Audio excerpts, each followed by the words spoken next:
Bonjour et bienvenue dans cette nouvelle vidéo donc sur ma chaîne. Je m'appelle Aurélia Riquebuche et je suis thérapeute spirituelle et telle une éclaireuse de l'âme, je vais venir vous guider et me connecter à votre conscience supérieure pour vous aider à penser vos blessures d'âme, à rallumer votre flamme intérieure et ainsi transformer votre vie, lui redonner du sens et surtout ressentir cette sérénité, cette confiance dans la vie et dans vos choix de vie.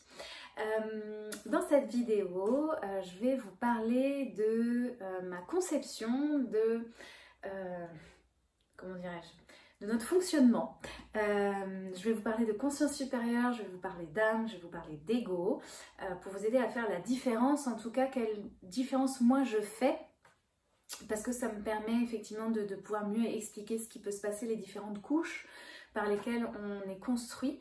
Donc ça me permet de mieux expliquer aux femmes que j'accompagne tous les processus internes qui se sont construits au fur et à mesure de leur vie et de comprendre comment est-ce qu'on fonctionne. Peut-être que sur d'autres endroits ou par d'autres thérapeutes, peut-être qu'ils mettent une définition différente derrière ces mots, parce que ces mots sont utilisés, le mot âme est utilisé maintenant énormément. C'est devenu un peu un mot fourre-tout. Donc je voulais juste préciser qu'est-ce que moi j'entendais par âme et surtout pourquoi je faisais une différence entre l'âme et la conscience supérieure, tout simplement parce que moi ça me permet de comprendre ces fameux niveaux de compréhension, ces fameux niveaux vibratoires. Voilà, je trouve que j'ai besoin de logique et de cohérence dans ma vie et donc ça m'aide et ce que je souhaite à travers cette vidéo, c'est que ça puisse aussi vous aider à éclairer un petit peu comment on fonctionne et aussi, je l'espère, vous aider à comprendre ces histoires de vie antérieure, de vie karmique où finalement on peut aussi vivre des vies en parallèle pour que vous puissiez mieux comprendre. Pour cette vidéo, j'ai décidé d'utiliser mon tableau blanc et de vous faire un petit schéma, puisque un dessin vaut 1000 mots. J'espère que ce sera peut-être plus simple, plus clair, plus simple à comprendre, parce que ça peut être des notions un peu difficiles. Donc si déjà vous avez des questions, n'hésitez pas à les poser en commentaire et je tenterai d'y répondre. Si c'est un format qui vous parle bien, ces schémas, tout ça, enfin voilà, s'il y a des choses encore abstraites, si vous avez donc d'autres idées même de vidéos, n'hésitez pas à me les faire parvenir. Comme ça, je pourrais y répondre et faire des vidéos directement sur les sujets qui vous intéressent. Et avant de démarrer, je vous invite à vous abonner à la chaîne pour que vous puissiez recevoir la notification dès qu'une prochaine vidéo sortira. Alors, du coup, c'est quoi l'âme, hein? On a toujours tendance à parler de l'âme, d'écouter son âme, etc. Et puis donc du coup, on y met beaucoup de choses et surtout, je trouve qu'on y met beaucoup d'attentes. Et pour moi, l'âme, elle est différente de la conscience supérieure parce que l'âme, elle s'incarnait dans cette densité, dans cette matrice de terrestre. Alors, je ne vais même pas parler de la matrice artificielle créée par le monde de l'homme avec ses lois à lui, mais simplement de... pourquoi est-ce qu'on s'est incarné sur Terre? Pour vivre telle et telle expérience, pour travailler cette évolution spirituelle, hein, c'est un des challenges les plus compliqués, la Terre.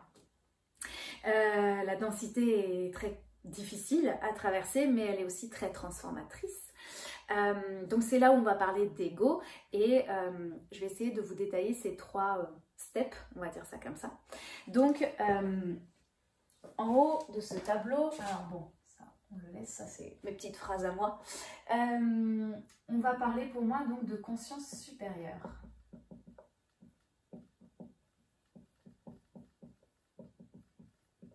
Voilà, j'espère que c'est assez lisible. Oui, alors évidemment, du coup ça va être à l'envers sur la vidéo. Bon, au moins vous allez suivre le raisonnement.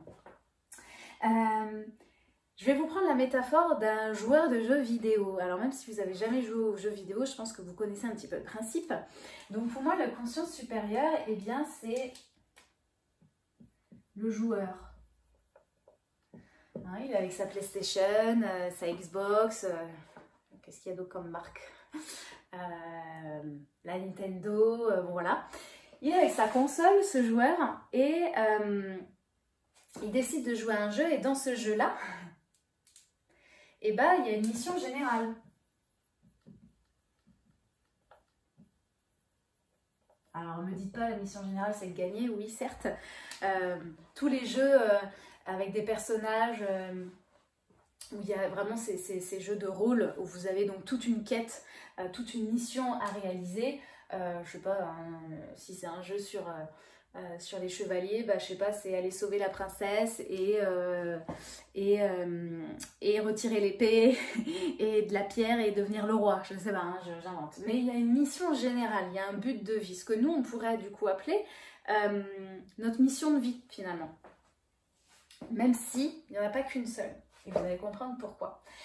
Ça pour moi, ce niveau-là, c'est vraiment l'accomplissement pur, hein, d'où cette mission générale. C'est vraiment quelle est mon énergie originelle liée à ma conscience supérieure et donc quelle valeur suprême je suis venue accomplir sur Terre, donc me mettre au service du divin.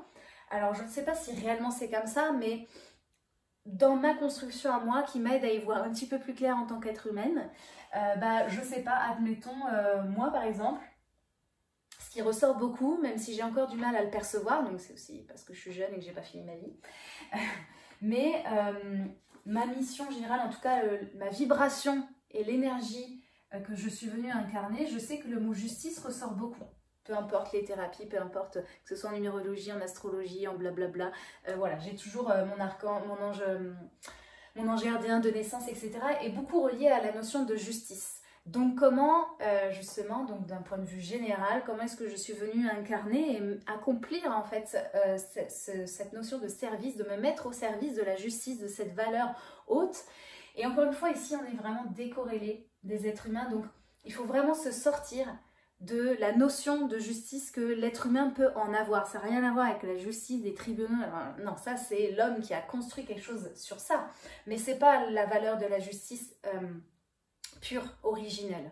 Dans la vision essénienne, on parle vraiment de l'ange de la justice, donc d'une vertu. Voilà, dans son incarnation, enfin c'est même pas son incarnation ici, l'incarnation elle est en bas, mais dans sa vibration suprême, qui est complètement décorrélée de notre...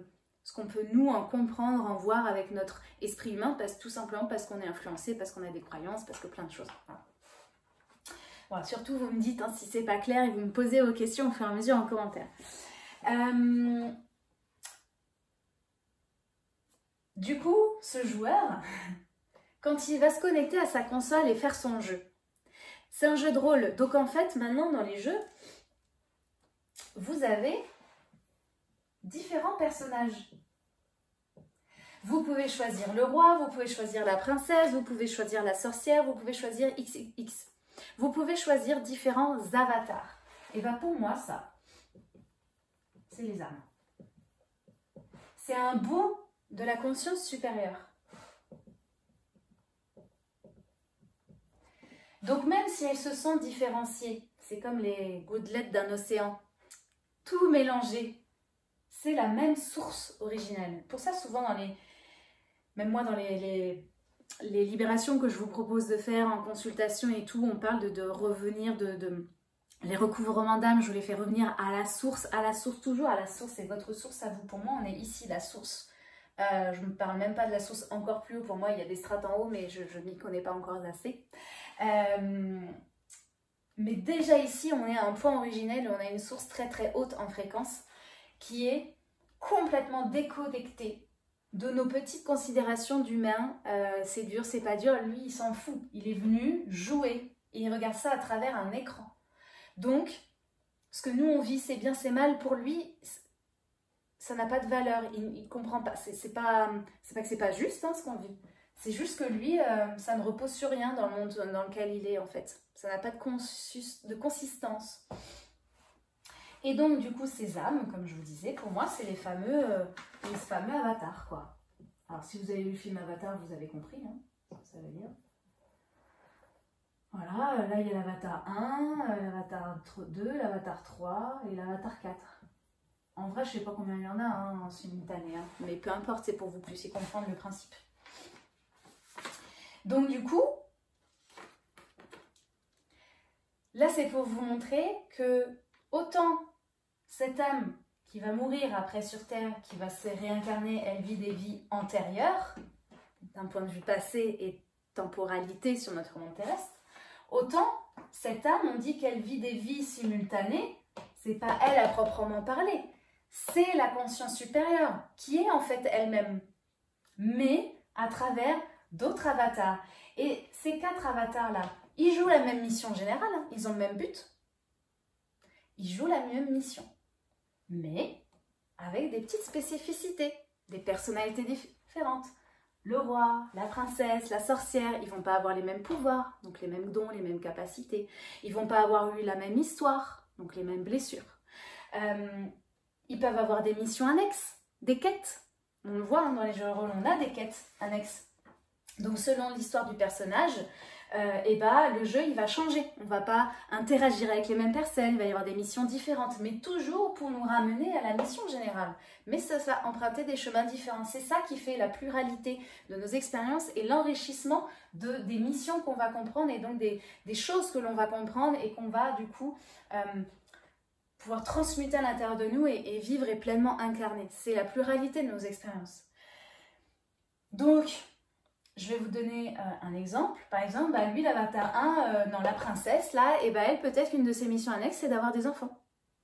Mais lui, là, derrière sa console, là, derrière son écran, il en a peut-être rien à foutre qu'elle ait envie d'avoir d'enfants. Lui, il veut finir la partie. Il y a des gens, ils n'aiment pas faire les missions annexes. Hein. Là, c'est un petit pic à mon frère, parce que quand j'étais jeune, je jouais beaucoup aux jeux vidéo.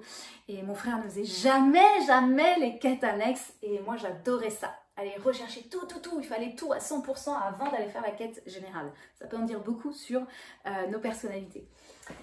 Je reviens à ma princesse qui donc a envie d'avoir des enfants. Lui, il s'en fout. Peut-être qu'il a l'impression que ça le retarde dans sa mission générale. C'est pas que sa mission à elle, elle est fausse. C'est pas que la mission à lui, elle est fausse. C'est que ce sont deux strates, deux niveaux différents, en fait, de compréhension, de conscience, de conscientisation, et les deux sont justes. Donc évidemment, les deux sont valables et les deux sont à être écoutés. Mais ce besoin d'avoir des enfants, il est juste ok, mais souvent, ça va nous faire du bien. Après, je vais finir le schéma, mais souvent, après, dans l'incarnation, oui, j'ai eu des enfants, ça me fait du bien, mais ça nous fait du bien un certain temps. Oui, mais j'en veux encore en plus. Il me manque encore quelque chose, je ne comprends pas. J'ai besoin d'aller encore plus en profondeur. Et quand on est en profondeur, donc on remonte d'un niveau. C'est quoi ma mission générale?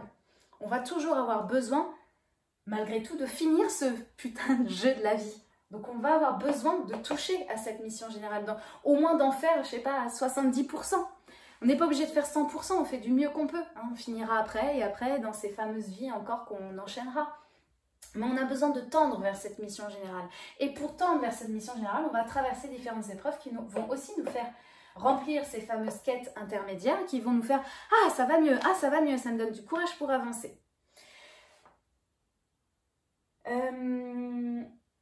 Donc, si par contre je me concentre que sur la mission générale mais que j'oublie aussi ces quêtes annexes, bah ça paraît, ça manque de saveur en fait. Presque le jeu il se termine trop tôt et ça manque de saveur. Ça manque de détails, de précision qui est connecté avec qui je suis, donc mon âme et ma personnalité. Bon, j'ai fini la quête, mais en fait, n'importe qui d'autre aurait pu la faire, c'était facile, c'était général. Effectivement, les autres aussi sont en train de la faire. Qu'est-ce que moi, parce que je suis une princesse, comment est-ce que j'aurais voulu la faire? De quelle façon j'aurais voulu, qu'est-ce que j'aurais voulu traverser pour expérimenter d'autres choses, voir une dimension différente de cette mission générale, comme un diamant qui a différentes facettes. Moi, j'avais envie d'explorer telle facette du diamant. Et mon avatar en face, lui, il a le même diamant, il recherche le même diamant, c'est le même, mais il le voit d'une facette différente. Et toutes les facettes sont justes. Donc, il n'y a pas un à privilégier par rapport à l'autre. Hein. Les deux, il y a les vases communicants. Mais c'est juste pour vous montrer ces différences et ce que ça peut nous faire ressentir, nous faire comprendre, nous, en tant que petits terriens.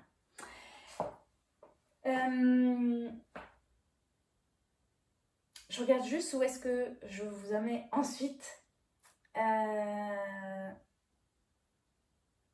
Ok. Ensuite, parce qu'il faut quand même arriver jusque-là. Alors, je vais vous remarquer quand même. Donc, eux, ils ont des quêtes annexes.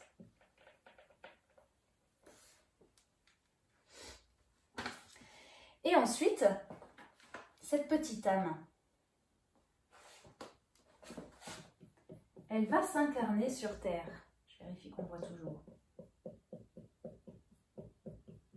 Elle s'incarne sur Terre. Elle s'incarne dans la densité, qui fait que tout est plus waouh, comme si on prenait un mur dans la tronche. Et donc là, on a ce qu'on appelle l'ego, qui donc n'est pas quelque chose à enrayer de toute sa vie, bien évidemment, il faut juste le voir. qui est là pour nous protéger. C'est comme si l'âme ici, c'était un petit oisillon tout faible et qui a besoin de protection. L'ego a été mis en place pour le protéger de ce monde dur et difficile et dense qu'est notre planète Terre.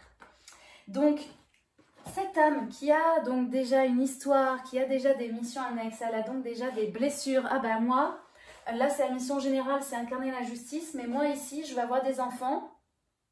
Et j'aimerais bien travailler cette notion de justice, mais avec cette dimension, avec, comme si je portais des lunettes, hein, avec ma façon de voir en travaillant ma blessure d'abandon. Justement, comment est-ce que je peux incarner cette justice en travaillant aussi ma blessure d'abandon, parce que dans mon autre vie d'avant, c'est quelque chose que j'ai pas fait et moi j'ai envie de continuer cette quête, j'ai envie de la poursuivre et je suis sûre qu'à travers ce regard-là, je peux atteindre et incarner cette notion de la justice, mais avec un chemin différent, avec ce regard-là, d'apprendre de sortir de la posture du sauveur, par exemple, dans la notion de justice, pour travailler cette blessure d'abandon. Ça, c'est ma quête à moi.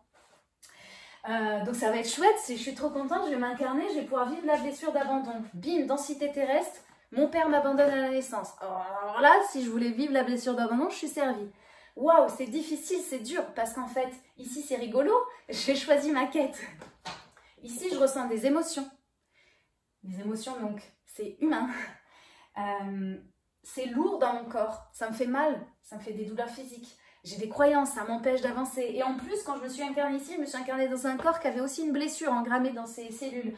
Ah, puis en plus, au niveau énergétique, je me suis récolté le secret de famille de Papy Jeannot, qui lui-même avait été abandonné. Et donc, ça vient rajouter de la charge. Putain, mais qu'est-ce que c'est dur et difficile, mais jamais j'arriverai à dépasser cette blessure, c'est trop dur. Ego se met en place pour nous protéger. T'inquiète pas, ça va aller. Regarde, si tu fais ça, on va t'aider, on va te soutenir. Ah ouais, ça fait du bien.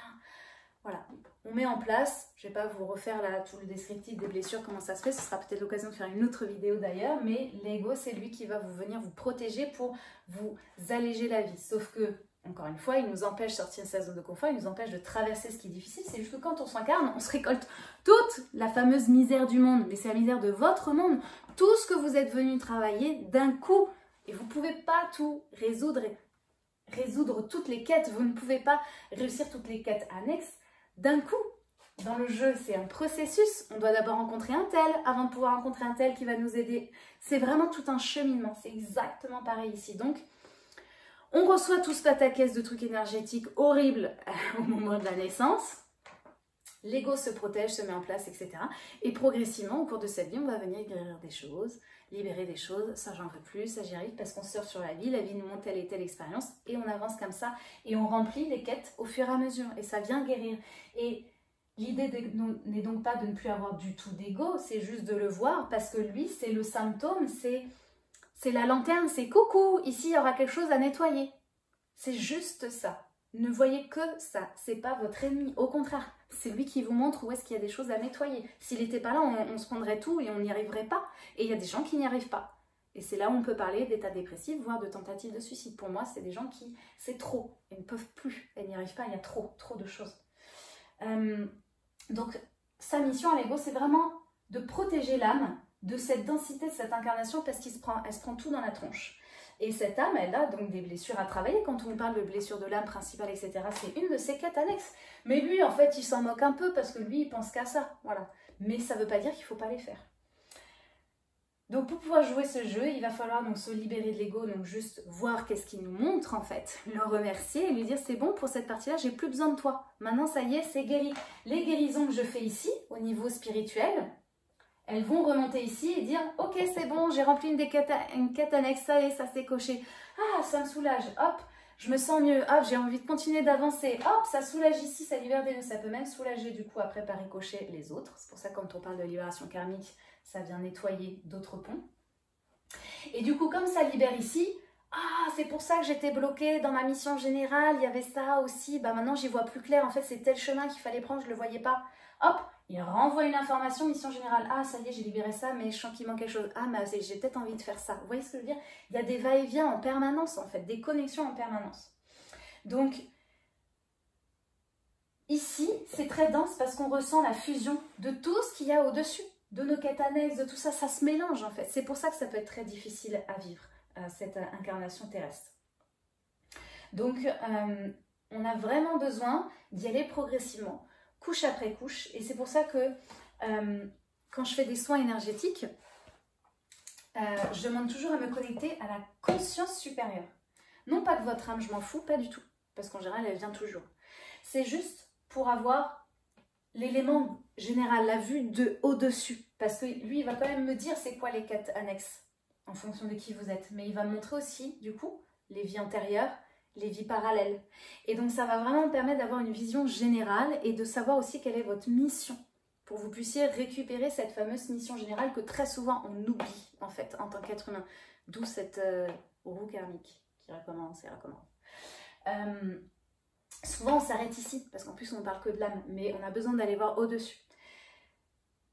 Et après, quand je vous fais des soins, parfois je suis en connexion avec l'enfant intérieur. Pour moi, c'est plus finalement votre âme.